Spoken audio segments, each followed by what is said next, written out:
Hello everyone, welcome back to IIT math Pathshala. आज हम बात करेंगे सेट के बारे में। डिफिनीशन ऑफ सेट क्या होता है, आइए देखते हैं। Set is a well defined collection of object. जो मेरा सेट होता है वो भी ऑब्जेक्ट का जो कलेक्शन होता है वेल डिफाइन होना चाहिए और नॉन रिपीटिंग होना चाहिए। जो सेट के एलिमेंट होते हैं वो कैसे होते हैं, वेल डिफाइन होने चाहिए और नॉन रिपीटिंग होने चाहिए। फॉर एग्जांपल जैसे ए मेरा है capital A equal to 1 2 3, B मेरा है 4 5। ये जो मेरे एलिमेंट हैं सब क्या हैं, नॉन रिपीटिंग हैं। और जो सेट को रिप्रेजेंट करते हैं हमेशा कैपिटल लेटर से करते हैं। जो दूसरा डिफिनीशन है मेरा ऑर्डर्ड पेयर क्या होता है, किसी भी सेट के एलिमेंट को हम ऑर्डर्ड पेयर में कब लिखते हैं, कैसे लिखते हैं।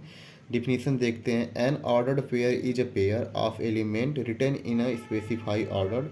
The order of element is important. जैसे मेरा A comma B not equal to B comma A. जैसे अगर फॉर एग्जांपल के लिए मैं यहाँ पे ले लिया 1 2 इज नॉट इक्वल टू 2 1, क्योंकि अगर 1 2 को अगर हम ग्राफ प्लाट करेंगे तो इसका जो ग्राफ कुछ और होगा और 2 1 का जो ग्राफ होगा कुछ और होगा। इसलिए यहाँ पे A comma B not equal to B comma ए।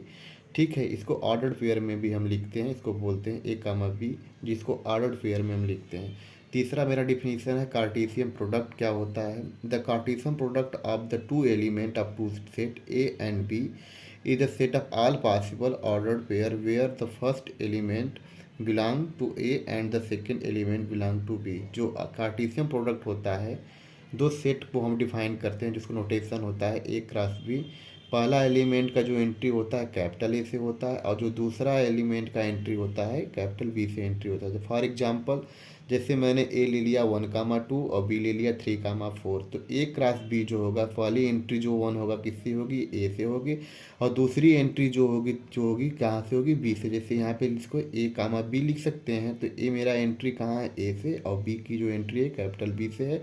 इसी प्रकार 1 4 2 3 2 4, जैसे 1 कहाँ पे 3 गया, 1 3 हो गया, 1 4 हो गया, 2 3 हो गया, 2 4 हो गया। इसको हम बोलते हैं कार्टेशियन प्रोडक्ट। मतलब दो सेट का जो कार्टेशियन प्रोडक्ट में जो एलिमेंट होते हैं इससे ऑर्डर पेयर में भी बोलते हैं, लिखते हैं। जैसे ए कामा बी होगा, यहाँ पे A1 कामा B1 हो गया। इस प्रकार हम इसको लिखते हैं।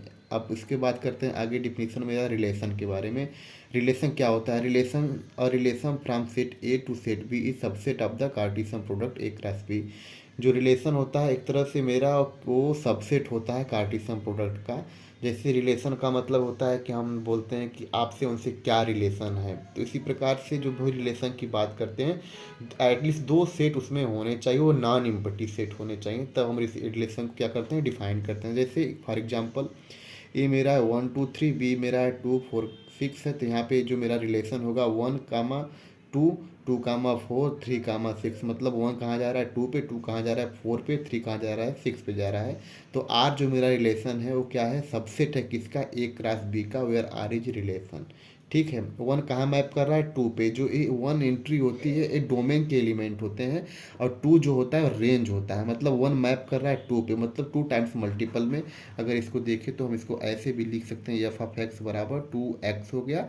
एक्स मेरा क्या हो गया 1 जो यहाँ पे एंट्री किया, तो एफ ऑफ 1 का इमेज कहाँ जा रहा है 2 पे जा रहा है। एफ ऑफ 2 का इमेज कहाँ जा रहा है 4 पे जा रहा है। तो यहाँ पे जो इसका रिलेशन होगा 1 जा रहा है 2 पे, 2 जा रहा है 4 पे, 3 जा 6 पे। तो जो रिलेशन होता है एक तरह से कार्टेशियन प्रोडक्ट का क्या होता है, सबसेट होता है।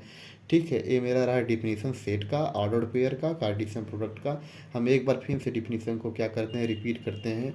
सेट का जो डिफिनीशन क्या होता है, a set is well defined collection of object. मतलब किसी भी ऑब्जेक्ट जो का कलेक्शन होता है उसको हम सेट में रिप्रेजेंट करते हैं। बट सेट का जो एलिमेंट होते हैं नॉन रिपीटिंग होने चाहिए, और सेट को जो हम रिप्रेजेंट करते हैं कैपिटल लेटर से उसको रिप्रेजेंट करते हैं। जैसे फॉर एग्जांपल यहाँ लिखा है 1, ए मेरा है 1 2 3 सेट, और बी मेरा है 4 5।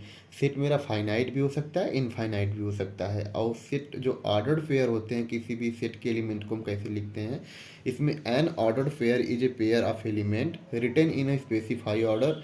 The order of element is important. जैसे यहाँ पे लिखा है A comma B not equal to B comma है, मैंने एग्जांपल भी लिया कि 1 2 नॉट इक्वल टू 2 1। जब भी हम ग्राफ्स को प्लाट करेंगे कि यहाँ पे x का वैल्यू कितना है 1 है, y का वैल्यू 2 है, क्योंकि यहाँ पे x y 2, यहाँ पे x y प्लेन पे है, और यहाँ पे 2x का वैल्यू कितना है 2 है, y का वैल्यू 1 है।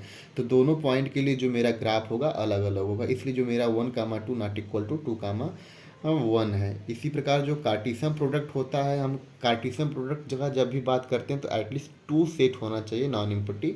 The Cartesian product of two element of two set A and B is the set of all possible ordered pair where the first element belong to set A and the second element belong to B. जो पहला element का entry होगा set ए से होगा और दूसरा element की जो एंट्री होगा बी से होगा। इसको ऐसे भी लिखते हैं यहाँ पे A comma B such that A belongs to capital A and B belongs to capital B. इसको ऐसे भी हम लिखते हैं। जो नोटेशन होता है कार्टेशियन प्रोडक्ट का, ए क्रॉस बी, कैपिटल लेटर यहाँ पे होता है जो भी सेट होते हैं। तो यहाँ पे ए मेरा है 1 2 और बी मेरा है 3 4 हो, तो जब ए क्रॉस बी को जो होगा तो 1 3 1 4 2 3 2 4। पहली एंट्री कहाँ से होगा, ए से, दूसरी एंट्री जो होगा बी से होगा। इसी प्रकार जो मेरा रिलेशन होता है वो सबसेट होता है किसका, कार्टेशियन प्रोडक्ट का। और relation from set A to set B subset of the Cartesian product of A cross B. जैसे ए मेरा 1 2 3, बी है मेरा 2 4 6 है, तो जिसका जो रिलेशन होगा 1 कहाँ पे जा रहा है, 2 पे इमेज मैप हो रहा है, और 2 कहाँ जा रहा है, 4 पे मैप हो रहा है, 3 कहाँ जा रहा है, 6। ये जो 1 एंट्री पहली एंट्री होती है वो मेरा डोमेन के एलिमेंट होते हैं, और जो सेकेंड एलिमेंट जो इसका इमेज होता है और रेंज होता है। तो 1 कहाँ जा रहा है, 2 पे जा रहा है, 2 कहाँ जा रहा है, 4 पे, 3 जा रहा है 6 पे। तो ये जो एलिमेंट जो इसका रिलेशन हुआ है क्या है, एक तरह से सबसेट है किसका, ए क्रॉस बी का। ठीक है। आगे हम बात करेंगे फंक्शन के बारे में, क्या फंक्शन क्या होता है, आप वो फंक्शन मेरा कब 1 1 होता है, कब 1 2 होता है, और कब बाइजेक्टिव होता है। ठीक है, मिलते हैं अगले वीडियो में। Thank you.